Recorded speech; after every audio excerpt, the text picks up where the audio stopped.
আসসালামু আলাইকুম everyone, welcome to my channel Tashrifa vlog. কী অবস্থা সবার, কেমন আছেন সবাই? আজকে যেহেতু শুক্রবার, তো আজকে হচ্ছে আমাদের ঘরে স্পেশাল রান্না হবে। তো সকালের নাস্তাটা আমি রেডি করে নিচ্ছি। আর ঘি দিয়ে পরোটা, এটা তাশরিফার পাপা হচ্ছে প্রত্যেক শুক্রবারে আমাদের ঘরে ঘি দিয়ে পরোটা হবে ফ্রাইডে।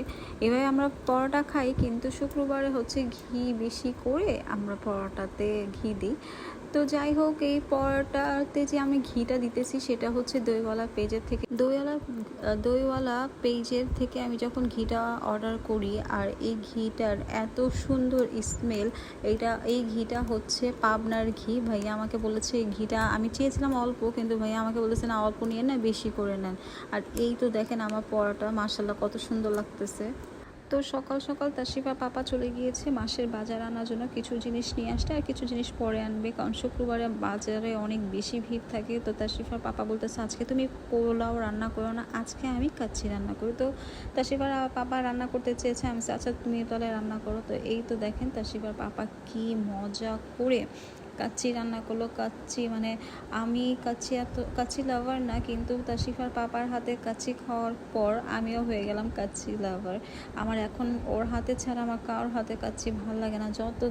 যত বড়ই ব্র্যান্ডের কাচ্চি থাকুক না কেন, তাশরিফার পাপা বেস্ট। ওর হাতে রান্না আমার কাছে অনেক বেশি ভালো লাগে, অনেক বেশি। এটা অনেক মজা হয়েছিল কাচ্চিটা।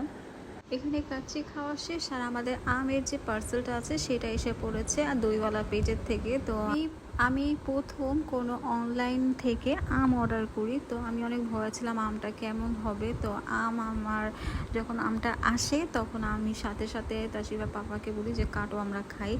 তো আমরা খেলাম। আম একটা টক ছিল আর একটা মিষ্টি ছিল। তো আমি ভাইয়াকে জানাই যে ভাইয়া আমগুলো তো টক। তো ভাইয়া বলেছে আপু এখন তো আম খাওয়ার জন্য না, আরও কয়টা দিন পর আম খাবেন।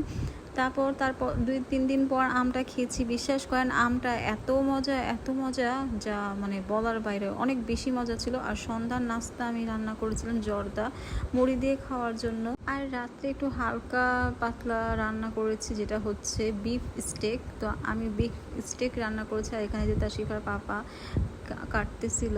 তো বিফ স্টেকটা আমার অনেক বেশি পছন্দ, আর তাশরিফার পাপারও অনেক বেশি পছন্দ। তো ভিডিওটা এখানেই শেষ করতেছি। সবাই ভালো থাকবেন, সুস্থ থাকবেন, আর ভিডিওটা কেমন লেগেছে অবশ্যই জানাবেন। আল্লাহ হাফেজ।